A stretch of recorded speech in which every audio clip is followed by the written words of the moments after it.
that story. Life behind bars is not an easy one, and for those with young families, the seclusion from the outside world is even more daunting. But at a famous women's prison here in Nairobi, a new policy is on the horizon that should see a new shape in the way families visit their loved ones inside prison walls. KTN's Timothy Otieno has that story.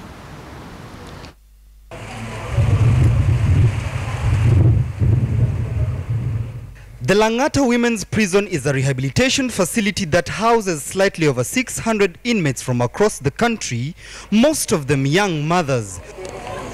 The visiting conditions at the prison, however, do not allow most of them to be able to have any physical contact with their young ones.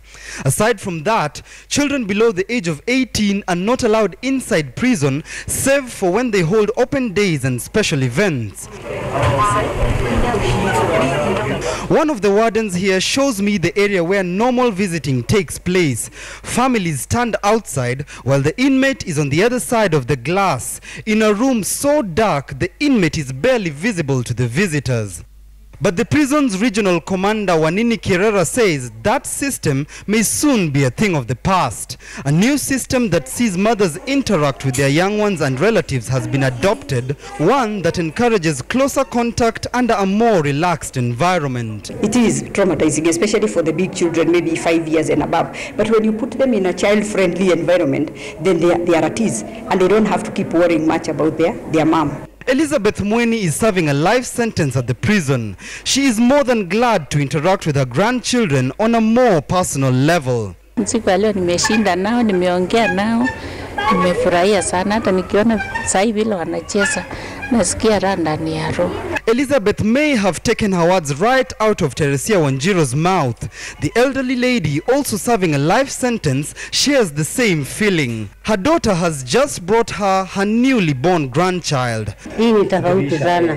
Kama natuonania kutoonania kwa dirisha. Ndio nasema mimi nashukuru sana siku ya leo. Tumekuja mapema, tumeshinda na mama. Tumefurahia sana, hata naona tukaa niko home na mama. Mothers here feed their young ones in a more relaxed setting. As impossible as it may sound, serenity inside prison is what the new system hopes to achieve. Ifisiti tukifisitiwa yani kila wakati tunapata kuchuana. This one is more comfortable than talking behind like a glass or something. And even as this new style normally given to the inmates with the most discipline is set to be rolled out throughout all prisons in the country, prison officials here hope that the system will hasten the rehabilitation process as inmates truly get to interact with those who visit. Management here is determined to ensure that the prisoners and those incarcerated here get that feeling of home away from home with the establishment of such centers that allow for a more physical and a more personalized interaction between the prisoners and those who come here to visit. Timothy Otieno, KTN News, Nairobi.